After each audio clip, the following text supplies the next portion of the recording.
अस्सलामुअलैकुम नाजरीन, संतराशों के देश की मौसर आवाज नवाए टेक्सला न्यूज के साथ मैं हूं किरण नाज।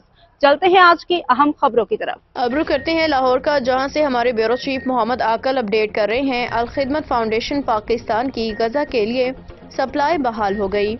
मरकजी सदर प्रोफेसर डॉक्टर हफीजुर रहमान ने तफसीलात बताते हुए कहा कि जॉर्डन रॉयल मेडिकल सर्विसेज और उर्दन में पाकिस्तानी सफारत खाने के ताउन से इमदादी सामान की नई खेप मुतासरीन के लिए उर्दन से गजा रवाना की गई है, जिसमें अद्वियात और फूड आइटम शामिल हैं। डॉक्टर हफीजुर रहमान ने कहा कि अल खिदमत फाउंडेशन अब तक गजा के लिए मजमूई तौर पे 20 कंसाइनमेंट रवाना कर चुकी है, जिसमें 15 बाय एयर, 3 समंदर के रास्ते और 2 रोड कंसाइनमेंट शामिल हैं।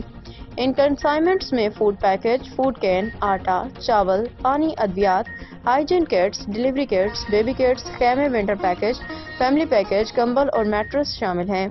अल खिदमत फाउंडेशन गजा के फलस्तीनी बहन भाइयों के इमदाद पे अब तक 4.5 अरब रुपए खर्च कर चुकी है। उन्होंने कहा कि अल खिदमत फाउंडेशन गजा के फलस्तीनी तलबा तालिबात की तालीमी मुआवनत भी कर रही है। मिस्र और तुर्की में ज़र तालीम तलबा को स्कॉलरशिप, दीगर जरूरियात फराहम की जा रही हैं। गजा में मुश्किलात का शिकार होने वाले मेडिकल के तलबा तालिबात को पाकिस्तान लाया गया। यहाँ उनकी डिग्री मुकम्मल करने के लिए मुख्तलिफ यूनिवर्सिटीज में उनका तालीम का सिलसिला जारी करवाया गया, जबकि इन फलस्तीनी तलबा की रहाइश, फूड, हेल्थ समेत दीगर जरूरियात को भी पूरा किया जा रहा है। डॉक्टर हफीजुर रहमान ने कहा कि अहले पाकिस्तान अपने फलस्तीनी बहन भाइयों को तनहा नहीं छोड़ेंगे और उनकी हर मुमकिन इमदाद का सिलसिला जारी रखेंगे।